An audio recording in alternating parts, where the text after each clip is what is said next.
চাওক যেহেতু ইতিমধ্যে কামপুৰৰ যি বান পৰিস্থিতি সেই বান পৰিস্থিতিয়ে লাহে লাহে ভয়াবহ ৰূপ ল'বলৈ ধৰিছে গতিকে এই মুহূৰ্তত এটা কথা মই ND24 দৰ্শকসকলক জনাই ল'ব বিচাৰিম যে কঠীয়াতলিৰ পৰা কামপুৰ সংযোগী যিছোৱা পথ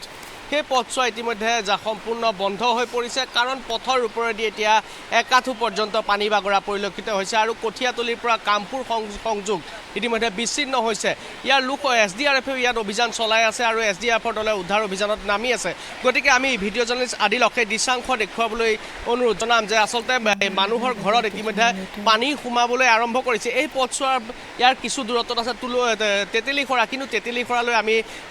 যি পথ সেই পথ আচলতে সম্পূৰ্ণ বিচ্ছিন্ন হৈ যোৱাৰ বাবে পানী বাগৰাৰ বাবে সেই ঠাইত উপস্থিত হ'ব নোৱাৰিম কিন্তু এই মুহূৰ্তত আমি অমৰাগুৰি কঠীয়াতলিৰ পৰা কামপুৰ সংযোগী পথৰ যি অমৰাগুৰি সেই অমৰাগুৰিত আছোঁ আৰু ইয়াৰ পৰিৱেশ আমি দেখুৱাই আছোঁ ইয়াৰ পথৰ এই চোৱা হৈছে এটা পথ কঠীয়াতলিৰ পৰা কামপুৰ সংযোগী এইটো মূল পথ আছিলে আৰু এতিয়া মূল পথৰ ওপৰেৰে এনেদৰে এতিয়া পানী বাগৰা পৰিলক্ষিত হৈছে যিহেতু কামপুৰৰ যিসমূহ আচলতে গাঁও আছিলে বা তেতেলীখৰা বগৰীগুৰি গাৰুখুন্দা পটিয়াপাম এই সমগ্ৰ অঞ্চলটো এই বৃহত্তৰ অঞ্চলটো এতিয়া বানৰ কবলত পৰিছে আৰু যিহেতু যোৱাকালি দিনৰ ভাগত এই ইয়াত কিন্তু পানী নাছিলে কিন্তু নিশাটোৰ ভিতৰতে এতিয়া একাঠু পৰ্যন্ত পানী আছিলে আৰু যিহেতু এই পথাৰসমূহত ধান কাটি আছিলে কিন্তু সেই নিজৰ ধান এতিয়া তেওঁলোকে ঘৰলৈ নিব নোৱাৰিলে বাঢ়নি পানীত বুৰ গৈছে শস্য পথাৰ গতিকে এতিয়া কামপুৰৰ যিসকল বাসিন্দা আছে কামপুৰবাসী ৰাইজ এতিয়া তীব্ৰ আতংকৰ মাজেৰে বাস কৰিছে আৰু ইতিমধ্যে যিহেতু যোৱা নিশাৰে পৰা যিহেতু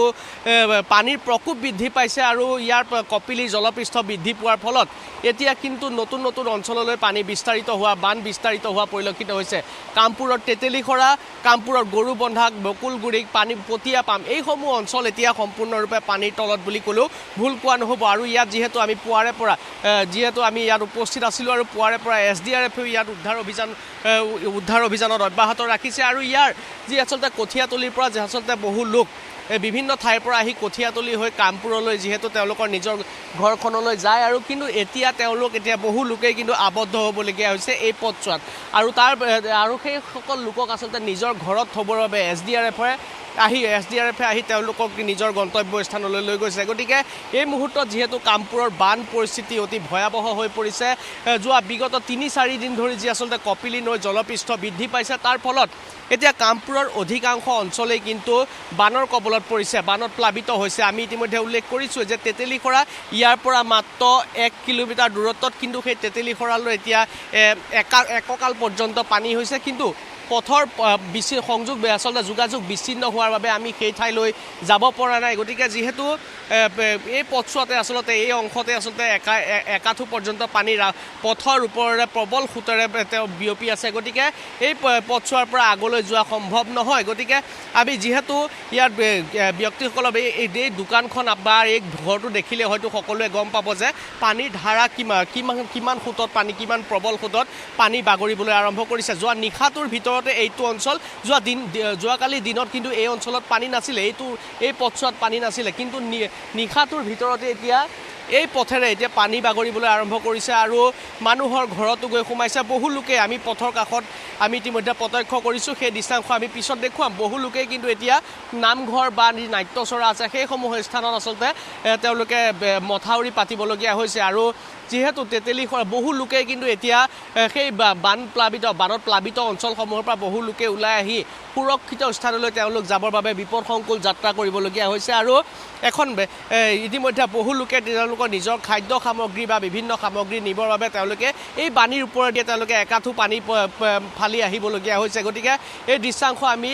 ND24 দৰ্শকসকলক দেখুৱাই আছোঁ এনেদৰে এতিয়া দেখা গৈছে যে কঠীয়াতলিৰ পৰা কামপুৰ সংযোগী যিছোৱা পথ সেই পথছোৱাৰে যোগাযোগ কঠীয়াতলি আৰু কামপুৰৰ যোগাযোগ সম্পূৰ্ণৰূপে বিচ্ছিন্ন হৈছে আৰু এই পথেৰে এতিয়া নিজৰ সপোনৰ ঘৰখনলৈ যাবৰ বাবে য'ত আপোনজনে অধীৰ আগ্ৰহেৰে বাট চাই আছে বিভিন্ন ঠাইৰ পৰা অহা কামপুৰৰ যিসমূহ লোক আছে সেই লোকসমূহ এতিয়া আবদ্ধ হ'বলগীয়া হৈছে SDRFে ইয়াত উদ্ধাৰ অভিযান চলাই আছে আৰু SDRFে ইয়াৰ যিসকল ব্যক্তি ঘৰলৈ যাব বিচাৰিছে তেওঁলোকক ইয়ালৈ ঘৰলৈ তেওঁলোকৰ যি আচলতে নাও সেই নাৱেৰে তেওঁলোকক লৈ যাব বিচাৰিছে মই আপোনাৰ ওচৰলৈ আহিছোঁ ক'ত যাব দাদা মই কচুৱাত যাম কচুৱালৈ যাব এটা সম্ভৱ হ'ব জানো যোৱাটো মানে যেনেকৈ নিজৰ ঘৰ যদি কচুৱাত যাবই লাগিব এটা খোজকাঢ়ি আৰম্ভ কৰিছোঁ গাড়ী নাই গাড়ীটো যোৱা সম্ভৱ ইয়ালৈকে আহিছোঁ এতিয়া আৰু যাবলৈ মানে উপায় নাই। এতিয়া পচুৱালৈকে খোজকাঢ়ি যাম, যদি আগত গাড়ী পাওঁ যাম, নহ'লেতো খোজকাঢ়ি যাব লাগিব। গোটেই পথছোৱাতে আচলতে তেতেলী খৰাটো পানী হৈছে, গতিকে গাড়ী পোৱাটো সম্ভাৱনা নাই। সেইফালে গাড়ী পাম নে নাপাম এইটোতো কেনেকৈ ক'ম, নহ'লে খোজকাঢ়ি যাম। এনেদৰে এতিয়া যিসকল লোক আছে সেই লোকসকল ইয়াৰ পৰা বিভিন্ন নিজৰ নিজৰ যি স্থান সেই স্থানলৈ তেওঁলোকে খোজকাঢ়িয়ে যাত্ৰা আৰম্ভ কৰিবলগীয়া হৈছে। আৰু যিহেতু ইতিমধ্যে আমি দেখুৱাই আছোঁ যে কামপুৰৰ যি বান পৰিস্থিতি, সেই বান পৰিস্থিতিয়ে ভয়াৱহ ৰূপ ধাৰণ কৰিছে। কপিলী জলপৃষ্ঠ দিনক দিনে বৃদ্ধি হোৱা পৰিলক্ষিত হৈছে। তাৰ ফলত কামপুৰৰ নতুন নতুন অঞ্চললৈ এতিয়া বান বিস্তাৰিত হোৱা পৰিলক্ষিত হৈছে। আৰু এয়া তেতেলী ইতিমধ্যে যি প্ৰশাসনৰ ফালৰ পৰা SDRFক ইয়াত নিয়োগ কৰা হৈছে আৰু SDRFে ইয়াত উদ্ধাৰ অভিযান চলাই আছে। আৰু কেইবাটাও যিহেতু ইতিমধ্যে আমি উল্লেখ কৰিছোঁৱেই যে কেইবাটাও আশ্ৰয় শিবিৰ ইয়াত স্থাপন কৰা হৈছে। প্ৰশাসনৰ ফালৰ পৰা যোৱা কালিৰে পৰা তেওঁলোকে যিসমূহ যাৱতীয় খাদ্য সামগ্ৰী বা বিশুদ্ধ খোৱা পানী তেওঁলোকে ব্যৱস্থা কৰিবলৈ চেষ্টা কৰিছে। গতিকে এই মুহূৰ্ততো যিহেতু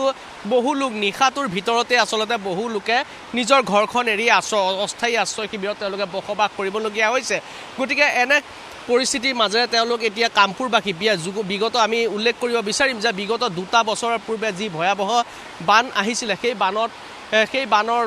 প্ৰকোপে যে এইবাৰ পুনৰবাৰ তেওঁলোকে একে পৰিস্থিতিৰ সন্মুখীন হ'বলৈ গৈ আছে। আৰু এনে ভয়াৱহ বান যোৱা 2টা বছৰ পূৰ্বে কামপুৰবাসীয়ে মোকাবিলা কৰিবলগীয়া হৈছিল। পুনৰবাৰ তেওঁলোকে সেই একে পৰিস্থিতিৰ মাজেৰে তেওঁলোকে মোকাবিলা কৰিবলগীয়া হৈছে। আৰু ইতিমধ্যে মই উল্লেখ কৰিছোঁ যে পটিয়াপামৰ যি মথাউৰি ছিগিছিল, সেই মথাউৰি ছিগাৰ ফলত কামপুৰৰ এটা বৃহৎ অংশ পটিয়াপাম হওক, বকুলগুৰি হওক, গাৰুখুন্দা হওক, এই বৃহৎ অংশটো আচলতে বানৰ কবলত বুৰ গৈছিল আৰু বানত প্লাবিত হৈছিল। আৰু এই মুহূৰ্তত যিহেতু কামপুৰৰ অধিকাংশ অঞ্চলেই কিন্তু এতিয়া বানত প্লাবিত হৈছে। কামপুৰৰ তেতেলীখৰা, কামপুৰৰ গাৰুখুন্দা, বকুলগুৰিত, পটিয়াপাম এই অঞ্চলসমূহ আচলতে এতিয়া বানত প্লাবিত হোৱা পৰিলক্ষিত হৈছে। আৰু যিহেতু আমি উল্লেখ কৰিছোঁ যে বহু লোক এতিয়াও কিন্তু ঘৰত আবদ্ধ হৈ আছে, বানত আবদ্ধ হৈ আছে, কাৰণ নিশাটোৰ ভিতৰতে বানে প্লাবিত কৰি গৈছিল সেই সমগ্ৰ অঞ্চলটো। আৰু এতিয়া সেইসকল লোকক নিৰাপদ স্থানলৈ নিবৰ বাবে SDRFৰ ফালৰ পৰা ব্যৱস্থা কৰা হৈছে। SDRFে অভিযান চলাই আছে। কিন্তু প্ৰায় 30,000 নগাঁও জিলাত যদি আমি চাবলৈ যাওঁ, প্ৰায় 30,000ৰো অধিক লোক এই মুহূৰ্তত বানাক্ৰান্ত হোৱাৰ বা বানত আক্ৰান্ত হোৱাৰ তথ্য আহি পৰিছে। যিহেতু আমি ইতিমধ্যে উল্লেখ কৰিছিলোঁ যে পটিয়াপামৰ মথাউৰি ছিগাৰ পাছত নগাঁৱৰ কামপুৰ ৰাজহ চক্ৰৰ 23খনকৈ গাঁও, ৰহা ৰাজহ চক্ৰৰ 12খনকৈ গাঁও বানত প্লাবিত হৈছিল। কিন্তু এই মুহূৰ্তত আমাৰ হাতত যি খবৰ আহি পৰিছে, কামপুৰ ৰাজহ চক্ৰৰ অন্তৰ্গত প্ৰায় 27খনকৈ গাঁও আৰু ৰহা ৰাজহ চক্ৰৰ প্ৰায় 14খন গাঁও ইতিমধ্যে বানৰ কবলত পৰাৰ তথ্য আমাৰ হাতত আহি পৰিছে। আৰু জিলা প্ৰশাসনৰ ফালৰ পৰা কেইবাটাও অস্থায়ী শিবিৰ স্থাপন কৰা হৈছে। পদুমণি মুক্তাব বিদ্যালয়ত জিলা প্ৰশাসনৰ ফালৰ পৰা আচলতে অস্থায়ী শিবিৰৰ ব্যৱস্থা কৰা হৈছে। কচুৱাটো ঠিক তেনেদৰে আচলতে কচুৱাৰ লংজাপ, জুৰিপাৰ এইসমূহ অঞ্চলতো অস্থায়ী শিবিৰ ব্যৱস্থা কৰা হৈছে। আৰু এই প্ৰশাসনে বিশুদ্ধ খোৱা পানীকে ধৰি খাদ্য সামগ্ৰী বা পশু খাদ্য আদি বিতৰণৰ ব্যৱস্থা কৰিছে। কিন্তু নিশাটোৰ ভিতৰতে আচলতে এটা বৃহৎ অঞ্চল এনেদৰে এতিয়া একাঠু পৰ্যন্ত পানীয়ে বুঢ়াই পেলোৱাত পশুধনসমূহ লৈ কলৈ যাব, ৰাইজ বিপাঙত পৰিছে। আৰু ৰাইজ যথেষ্ট আচলতে এনে নিশাটোৰ ভিতৰতে এনে পৰিস্থিতিৰ সৈতে মোকাবিলা কৰিব লগা বুলি কোনো ধৰণৰ প্ৰস্তুত নাছিলে। কিন্তু তাৰ পিছত দেখা গৈছে যে নিশাটোৰ ভিতৰতে যিহেতু এই যি কপিলীৰ যি আচলতে বান, সেই বানে এই সমগ্ৰ অঞ্চলটো বুঢ়াই পেলাইছে। কামপুৰৰ এটা বৃহৎ অংশ, কামপুৰৰ কেইবাখনো গাঁও ইতিমধ্যে বানত প্লাবিত হৈছে, জলমগ্ন হৈ পৰিছে, জলবন্দী হৈ আছে বহুত জনতা। SDRFেও ইতিমধ্যে উদ্ধাৰ অভিযান চলাই আছে আৰু উদ্ধাৰ অভিযান চলাই এইসকল ব্যক্তিক সুৰক্ষিত স্থানলৈ নিবলৈ তেওঁলোকে চেষ্টা চলাই আছে। কিন্তু এই মুহূৰ্ততো আমি এটা কথা জনাই থ'ব বিচাৰিম যে এই মুহূৰ্ততো কিন্তু কপিলীৰ জলপৃষ্ঠ বৃদ্ধি পাই আছে আৰু নতুন নতুন অঞ্চললৈ এতিয়া বান বিস্তাৰিত হৈছে। হয় কৃষ্ণ, আমি এই মুহূৰ্তত আপোনাক ধন্যবাদ জনাইছোঁ। পৰৱৰ্তী সময়ত আমি পুনৰ আপোনাৰ সহযোগত কামপুৰৰ শেহতীয়া বান পৰিস্থিতিৰ সন্দৰ্ভত ND24 দৰ্শকক জনাই থাকিম।